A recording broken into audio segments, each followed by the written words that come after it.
তোমাদের মাঝে ব্যাপক সালামের প্রচলন প্রসারণ করো, সালামের প্রসার করো, একে অপরকে বেশি বেশি সালাম দাও। ব্যাপারটাকে এইভাবে প্রেজেন্ট না করে উনি যদি বলতেন সাহাবারা বেশি বেশি সালাম দিও, এটা সওয়াবের কাজ অনেক।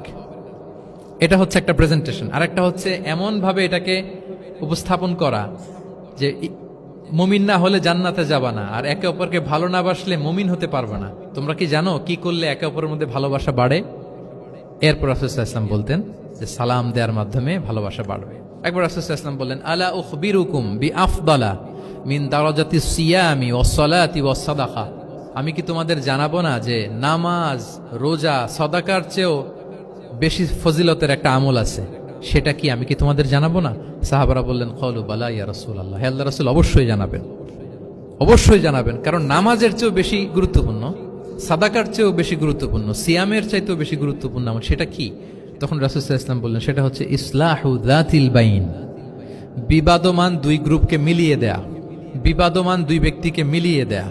এটা নফল নামাজ, নফল সাদাকা, নফল রোজার চেয়েও বেশি কি ফজিলতপূর্ণ, বেশি গুরুত্বপূর্ণ। আমরা তো মনে করি শুধু নামাজ পড়লেই বোধহয় আমি অনেক সওয়াব পেলাম, রোজা রাখলেই সওয়াব পেলাম, শুধু জিকির করলে, সাদাকা করলেই সওয়াব পেলাম। কিন্তু রাসূল সাল্লাল্লাহু আলাইহি ওয়াসাল্লাম বলেন যে দুইজনের মধ্যে একটু মনোমালিন্য তুমি মিলিয়ে দাও, এটা এর চেয়েও বেশি সওয়াবের। আল্লাহু আকবার। দুই গোষ্ঠীর মধ্যে দীর্ঘদিনের ঝগড়া মিলিয়ে দাও, এটা এর চেয়েও বেশি সওয়াবপূর্ণ।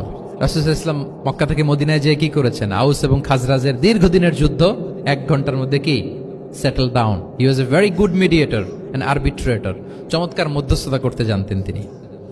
তাহলে এইভাবে উত্তর জানার জন্য শিক্ষার্থীদেরকে আগ্রহী করে তুলতেন। আচ্ছা, আরেকটা পদ্ধতি ছিল অবজারভেশন এন্ড কারেকশন। রাসূল সাল্লাল্লাহু আলাইহি ওয়াসাল্লাম, আমি আলোচনার শুরুতেই বলেছি, হি was a very good observer. চমৎকার পর্যবেক্ষণ করতেন এবং সংশোধন দিতেন। কে কি করছেন এটা খেয়াল রাখতেন, মানে চোখ কান খোলা রাখতেন। বাংলা আমরা কি বলি? চোখ কান খোলা রাখা। মসজিদে নববীতে এরকম ভুরি ভুরি পাবেন যে রাসূল সাল্লাল্লাহু আলাইহি ওয়াসাল্লাম কে কি করতেছে অবজার্ভ করতেছে, ওইটার উপর বেস করে তাকে নাসিহা করতেছে। একটা বিখ্যাত হাদিস তো আপনারা জানেন, রাসূল সাল্লাল্লাহু আলাইহি ওয়াসাল্লাম বসা, এক বেদুইন আসলো, এসে তার উটটা মসজিদে নববীতে বাঁধলো, বেদে 2 রাকাত নামাজ পড়লো, নামাজ পড়ে হাত তুলে আল্লাহর কাছে দোয়া করে, ইয়া আল্লাহ আল্লাহুম্মা আরহামনি ওয়া মুহাম্মাদা ওয়ালা তারহাম মা'ানা আহাদা।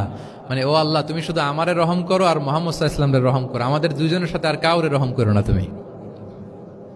বেদুইন তো কি, বেদুইন, মরুপল্লীতে বসবাস। আদাবুদ দোয়া, দ্য এটিকেটস অফ দোয়া, দোয়ার যে একটা আদব আছে, অন্যের জন্য দোয়া করলে যেটা নিজের লাভ, এগুলো তো জানে না। আল্লাহ তুমি আমারে মাফ করো, মুহাম্মদ সাল্লাল্লাহু আলাইহি ওয়াসাল্লামকে মাফ করো, আমাদের ছাড়া আর কাউরে মাফ করো না, কাউরে রহম করো না।